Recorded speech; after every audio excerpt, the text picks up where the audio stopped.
Welcome to the Repurpose Your Purpose podcast. I'm your host, Aurora Minigallo, and today I'm so excited to have here with me Miyo Yamauchi. Hi, Miyo. Hello. Thank you for having me. Thank you. So, first, let me tell you a little bit about this podcast. This is a podcast about doing work you love, finding work you love, or maybe doing the more than one things that you love as our guest today. So we're gonna ask her a lot of questions. But before that, me, I'm gonna read your bio, okay? So everybody knows a little bit what you're up to. So let me introduce Miyo the Storyteller, a Moth StorySLAM Champion who was featured in the first Los Angeles Slam Showcase. Born and raised in Japan, Mio brings a unique perspective and wry humor to her stories.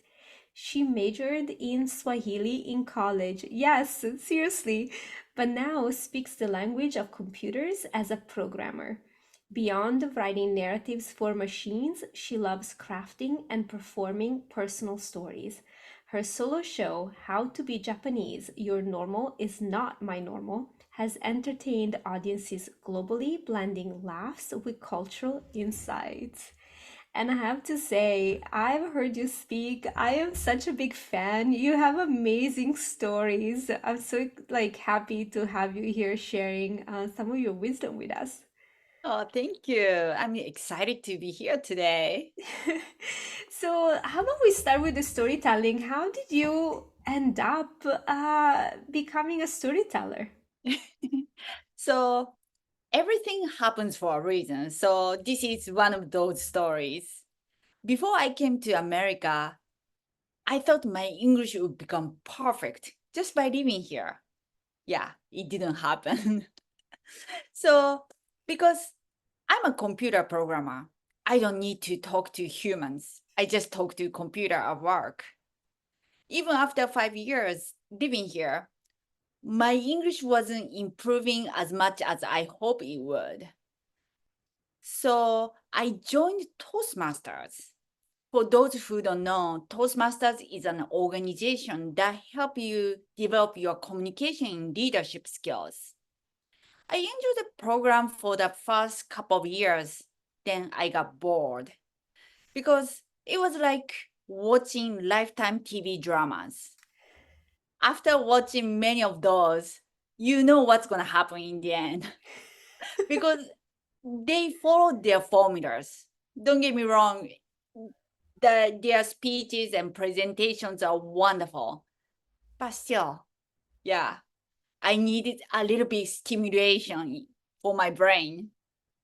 Sometimes there are surprises once in a while, but I needed more. Then one day, somebody invited me to his Toastmasters club. He said, "My club is wonderful. You're going to love it. Please come." And I was like, "Yeah, yeah, yeah. Everybody says their club is wonderful, but I don't want to be rude." So I went and I was impressed. It was an advanced Toastmasters club specializing in storytelling and evaluation skills. It's called Story Masters. Even today, I'm with the club, and we are not Toastmasters anymore. We detach ourselves from Toastmasters and focus on more storytelling. And I was really impressed by what I heard. The stories were powerful, more engaging, more impactful, and I had to learn more. So I joined. And then a couple of years later, I went to an improv show at the Fanatic Salon in Culver City. It was called Immediate Theater. They still do once in a while, but it was one of the best improv shows I've ever watched. It's a long form improv. And on the stage, there were a couple of people who shined, and one of them was Jane Morris.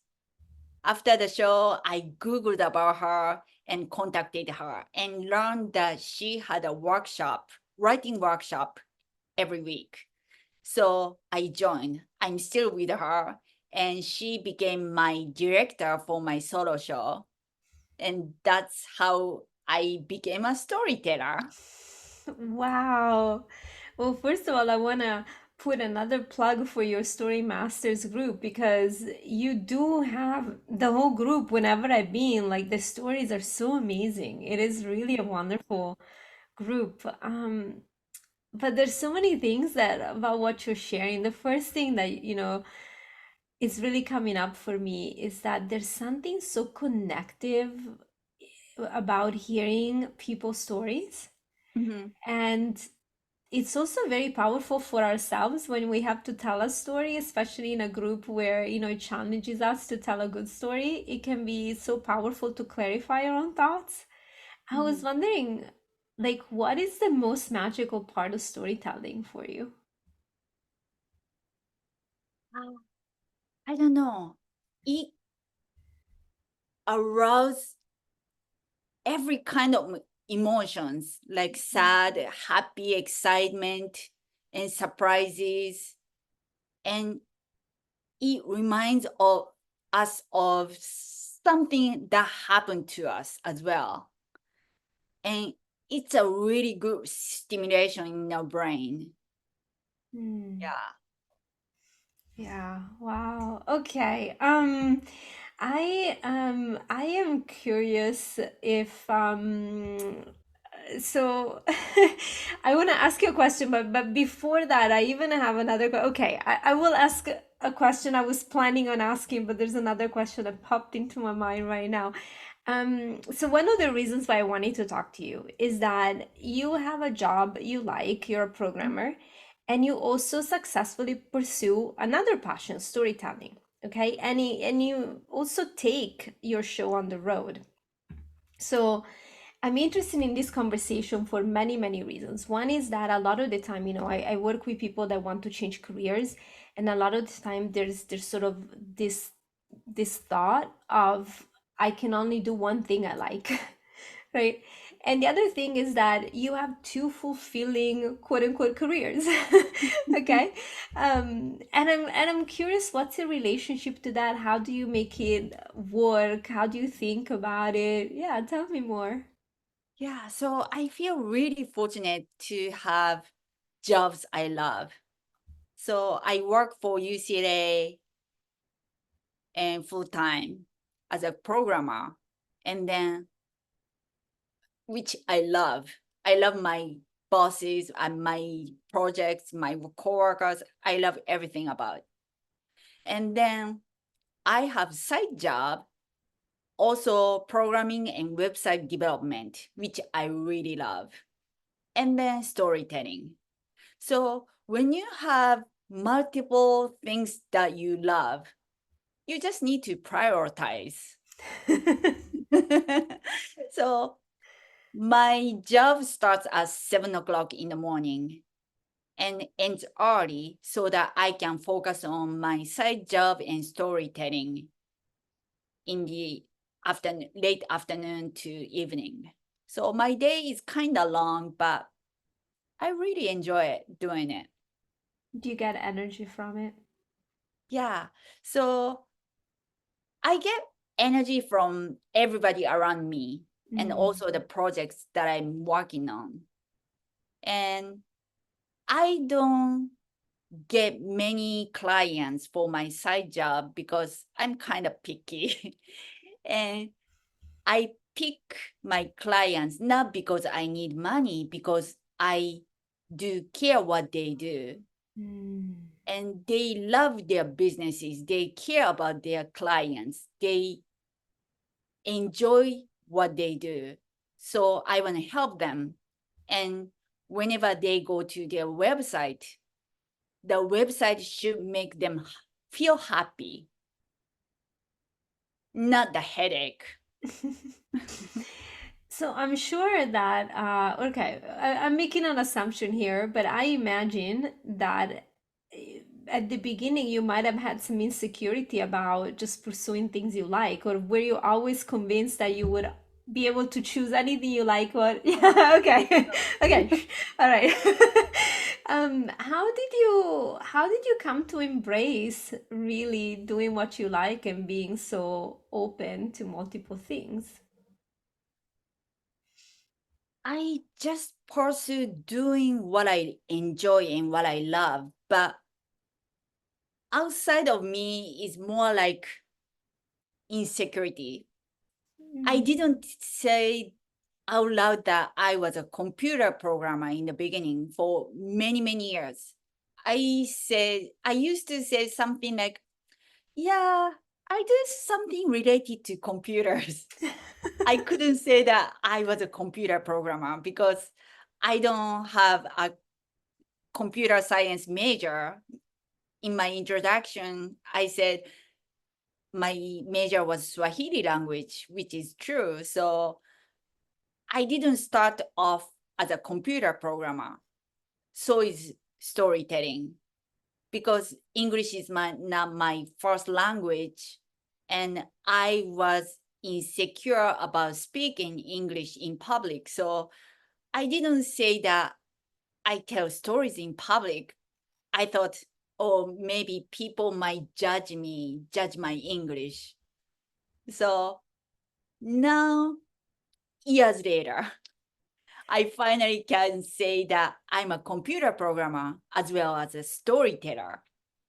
Yeah, Was there a moment where that confidence came to you, or was it gradual? gradual. Hmm. And it's like fake it until you make it. All right. So why Swahili, by the way? I'm Well, I so was just curious. curious. Okay, following your curiosity. Right. Like, is there something that like most people don't know about the language? I don't know anything about the language that you find very surprising, having studied Oh, it? so Swahili is spoken in Eastern Africa. Mm. And before I started studying, I thought they use Arabic, Mm. but just it was alphabet. And the pronunciation was simple as Japanese, which was Mm. surprising to me. So interesting. Yeah. Um, so your show is, about being a Japanese woman here, and your normal is not my normal. What is something that maybe like a mini story that you say about something that is not your normal here? I'm curious. Uh, so one of my story is about drinking habit. In Japan, we drink a lot. I think Asia in general, we drink a lot. And we are proud of it. But here, when we say we drink and then people concerned, that was a big cultural difference moment. I was like, I drink every day. And everybody was like, are you okay? Don't you need to see a counselor? I was like, what? Oh, wow. Yeah. And in this podcast we talk about work, and sometimes, I've talked and I've had people on the podcast talking about being an immigrant, and then having to learn certain things about work that is done differently. Is there anything for you that came up at the beginning of your career that was a misunderstanding, or that, where work was done very differently because you're from Japan, or anything like that?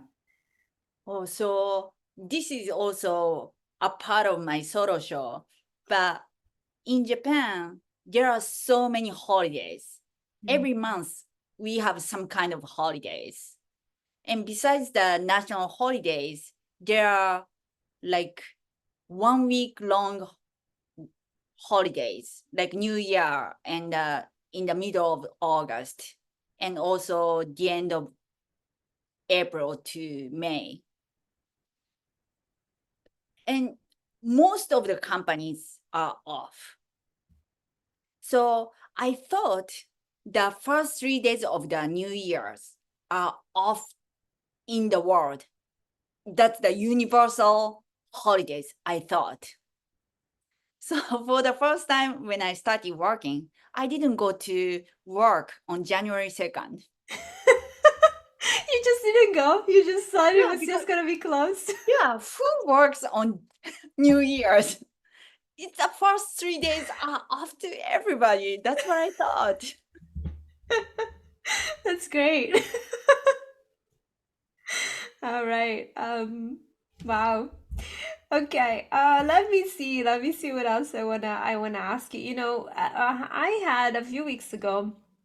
I had on the podcast Anthony Fields, another one of our friends from Toastmasters, and he talked about how you two collaborated on the Slide Teller app. And I sort of want to hear, about you, how it all unfolded, because you mentioned it was really something you asked, because of the show you were saying. So I would love to hear the story. So when I was doing my solo show, I heard my friend who is visually impaired person whose name is Joseph. He's a funny comedian coming to my show.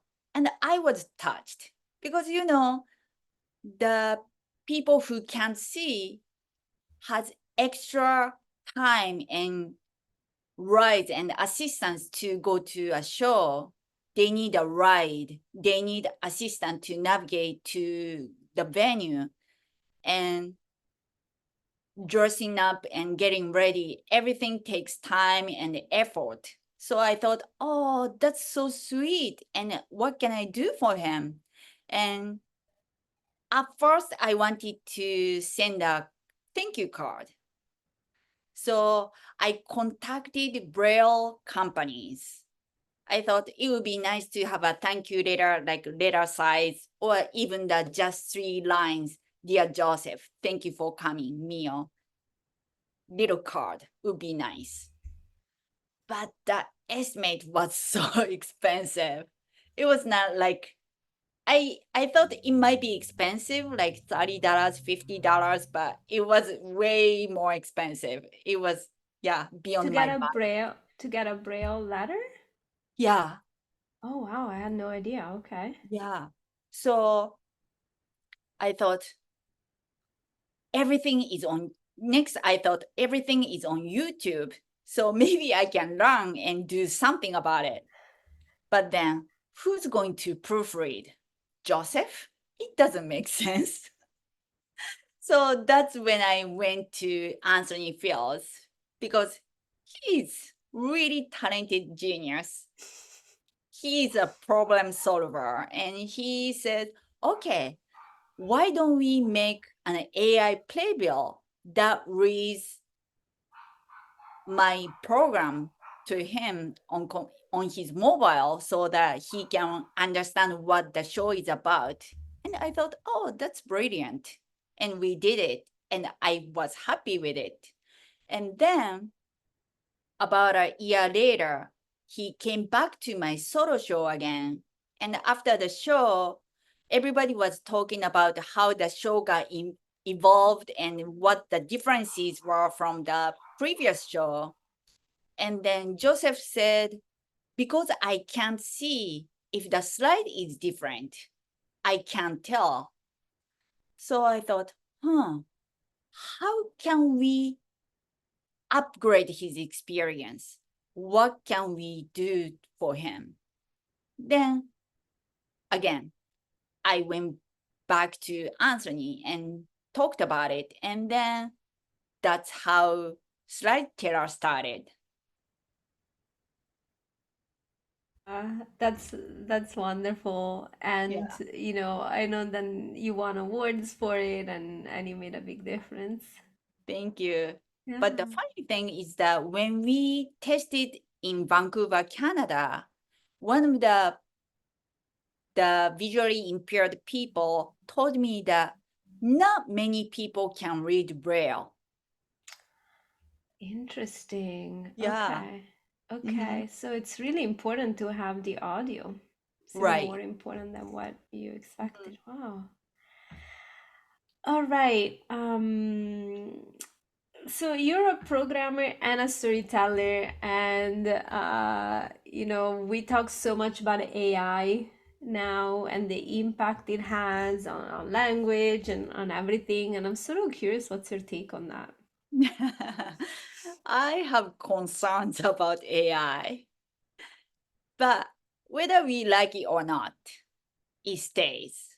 And we Mm, have to learn how to coexist with it. mm, For writing, I think it's still far from writing a good, captivating stories. But for blog articles, it writes sounding nice article. mm, But when you pay an attention, some sections don't make sense and there were redundants and the the structure may not quite right. So it still needs lots of editing. mm, And for programming, it's similar to writing. It writes a nice looking code. Probably the simple coding, it writes good, perfect code. But my concern is the more advanced it gets, it might be harder to find a bug. And mm. yeah, because the technology gets advanced, we become dumber. I used to be a good mental calculation. Now my brain doesn't do any calculation. Yeah. Yeah. So if if we don't exercise our brain, we lose it. We don't use it, we lose it.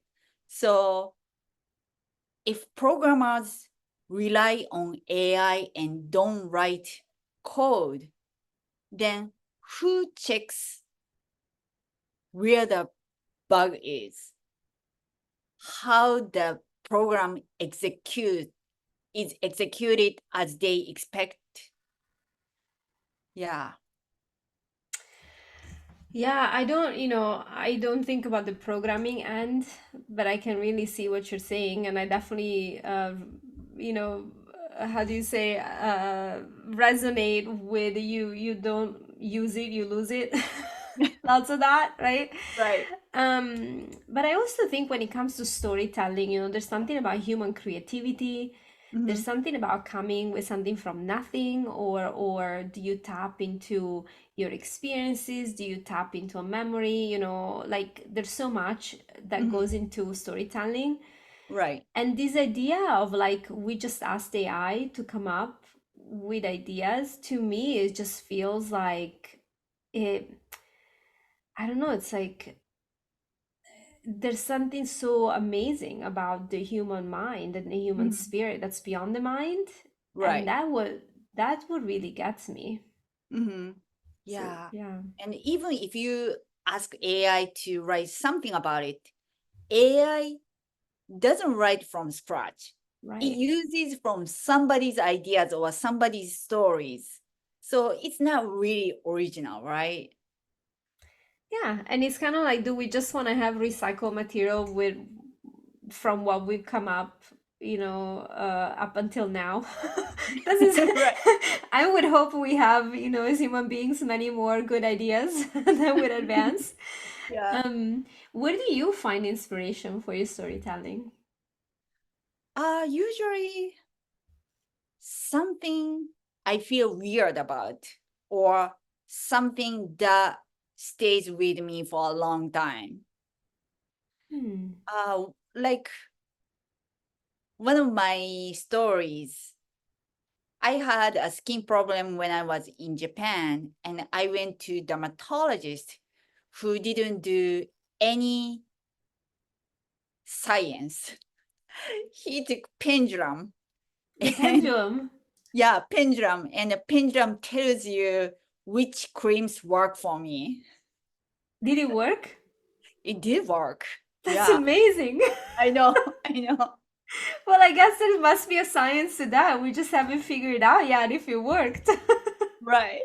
So even years later, I was still thinking about him, and sometimes I Google about him and thinking, what was it? And so I wrote a story about it. Yeah. So every time I write something that's been in my mind for a long, long time. Ah, that's really interesting. Hmm. So what are some tips for beginner storytellers that you have? Maybe one tip that you think anybody that is embarking and wanting to, not even storytelling, like you do, but even like I think I talk to a lot of people that feel like they are not fully expressing themselves, Mm. and I wonder Right. what's your tip to really be able to find your voice? I think you gotta start somewhere. Mm, Everybody is not perfect. And my beginning was really bad, but I started somewhere and kept doing what I enjoy. And now I'm here. So, yeah, everybody needs to start somewhere and just take one first step, mm. then keep doing it. Yeah, it's that overcoming that fear of looking bad. Yes, fake it until you make it. Well, also, I feel like, one thing that I've learned from Toastmasters, like I love Toastmasters, but also like I had such anxiety giving speeches, even after a year. I mean, just crazy anxiety. And it's like, it really shows how we are so afraid of being judged inside. Hmm, But most of the time, most people, like, they're not as harsh towards you as you are. In fact, they might be really like liking what you say or appreciating it, right? right.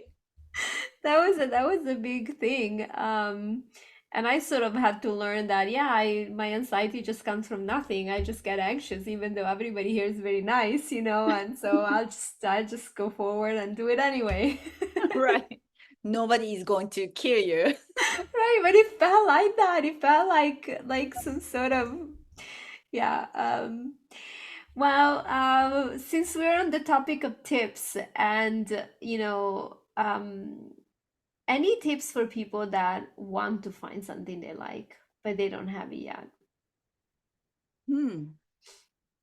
Then try everything. Be curious and Yeah. try it out. Yeah. And then something will speak to you. Wow. Yeah. Because I didn't know I would love storytelling until I tried. Mm, And yeah. I didn't know I love programming until I tried. Because my major was Swahili, and I thought, oh, maybe I love languages. So my first job was trading company, and the trading company was a dinosaur, so they didn't have computers.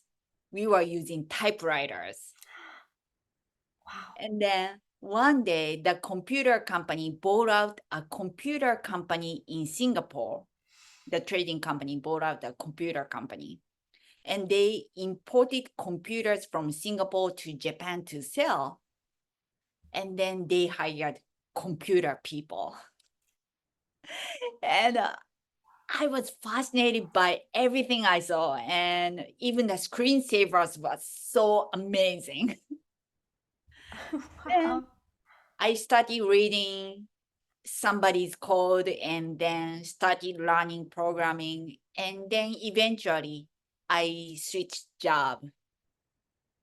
You know what I love about this story is that sometimes following what you like might take you to something completely unexpected. Like you might find out that that thing you were following is not what you really like. Right. But it's sort of like you cannot go wrong because you're still gonna be doing things you like, Right. whether it's like a good thing, whether it's what you were originally following or something different. So I love that story. Mm-hmm. Yeah. All Yeah. right, so I have my last question, which is a bit of a tradition, and I ask everybody.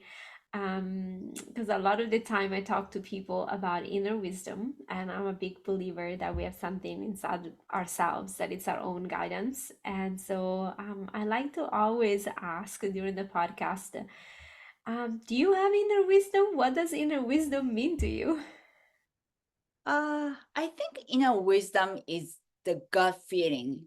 Deep down, you know what's right and what wrong to you. But at the same time, I don't want to rely on the gut feeling always Mm, because we don't know what we don't know. mm. And we are living in our own little bubble and we are biased. We have different experiences and different ideas and maybe stereotypes as well. So if we always rely on the gut feeling, you may have the wrong choice, or not the wrong choice, but there may be a better choice for you. And if you are open to somebody's suggestions or opinions, your world may be even broader and you may get new ideas.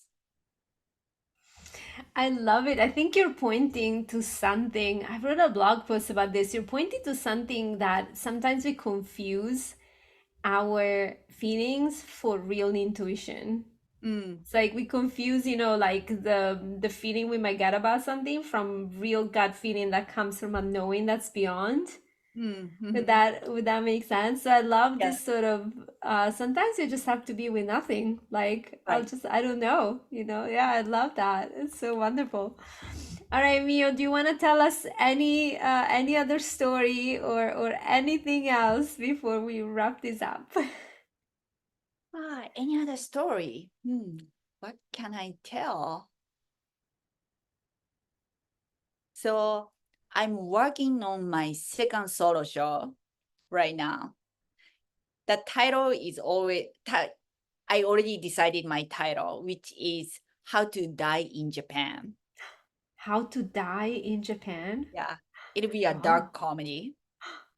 Okay. I Yeah, can't so wait. Yeah, no, keep it's going. Yeah. about funeral. So we don't really talk about how funeral is in other countries. Mm. So it'll be about funerals here, funeral in Japan, and it'll be different experience.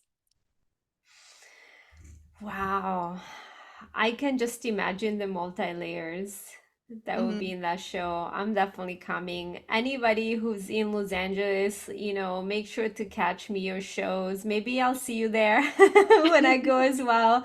And of course, you travel sometimes. So, what's your website? How can people find you so they can really find your work, follow your work, hear your storytelling, and, learn more about you? My website is miyo.net, miyo.net. And I distribute a monthly newsletter with little something about my weird thoughts. I'll put the link in the episode notes so everybody can subscribe to your newsletter and know when your show comes out and catch it. And thank you so much for Thank joining you. me. It's been a Yeah. pleasure. Fantastic. And I'm Aurora Menigallo. If you want to do work you love or you're curious to learn more about what I do, come to repurposeyourpurpose.com. Thank you, Mio. Thank you, Aurora.